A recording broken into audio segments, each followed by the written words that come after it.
All right, now let's get the latest from our reporter, Ofentse Setimo, who's been monitoring that particular case for us. Ofentse, good afternoon. Quite a lot happening today in court. We understand that the accused is admitting to having killed the six, but not admitting guilt, stating that, in fact, those particular six reneged on a payment agreement. Talk to us about this.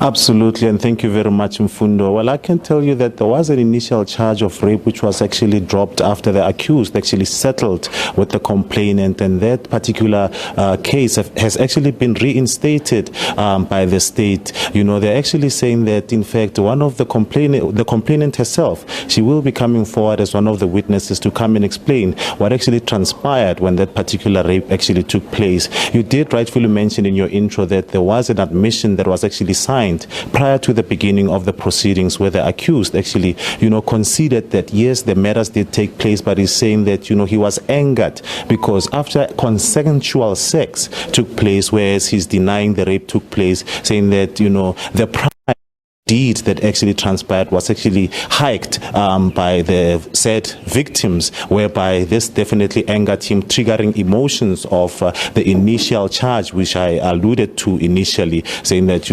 after, there was a disagreement in terms of the fees, he got angry to a point where he actually, murdered his victims. His father also followed after the landlord who covered the bodies at the premises of his father's panel beating business, and his father actually explained the days towards the discovery of the bodies, actually saying that the dustbins, which actually have wheels and have lids, started disappearing. All three of the dustbins actually started disappearing, and then they started having this pungent smell in the workplace, whereas when he started to inquire, his son, which is Sifiso Mkhwanazi, who is accused in the matter, would actually just say that no, there is a dead cat somewhere underneath the car, and he will definitely try and clean it. He also said that part of his suspicion was that every time they reported to the panel beating workplace, they would find the windows open. Even after he had ordered that the windows should actually be closed, the windows would actually be opened. And what the caretaker actually mentioned, which was very interesting, was that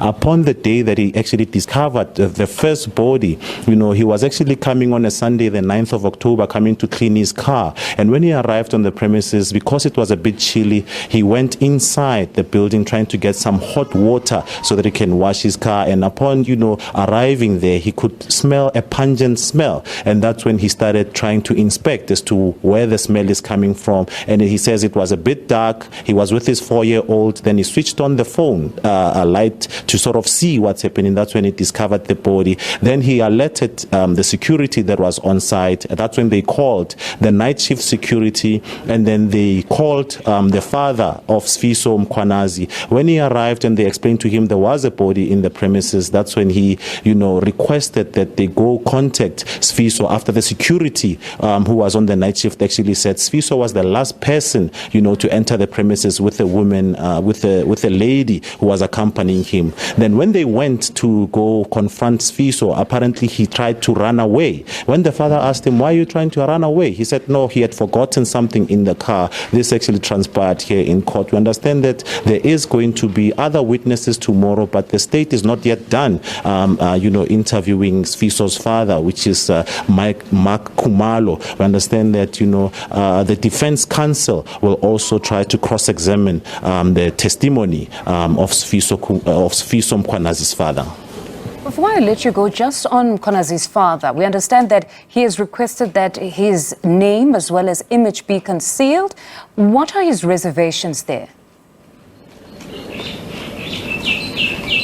Well, basically, initially, he had objections to, his image actually being portrayed. But after engagements with the judge, that's when he agreed that, his image can be shown. Then what happened is that the attorney who's actually representing the state then, switched the lineup of the witnesses, whereas instead of the father being the first witness, it was the caretaker who started to testify, and he requested that his image should not be beamed. That, I believe, influenced the father to then, renege on his agreement to sort of show his image, and he decided that no, we cannot show his image, but we can, reveal his name, and we can also record the audio for broadcasting purposes. All right, Setimo, thank you very much for that reportage. We'll touch base as the day progresses. That's our reporter monitoring that particular gruesome case for us.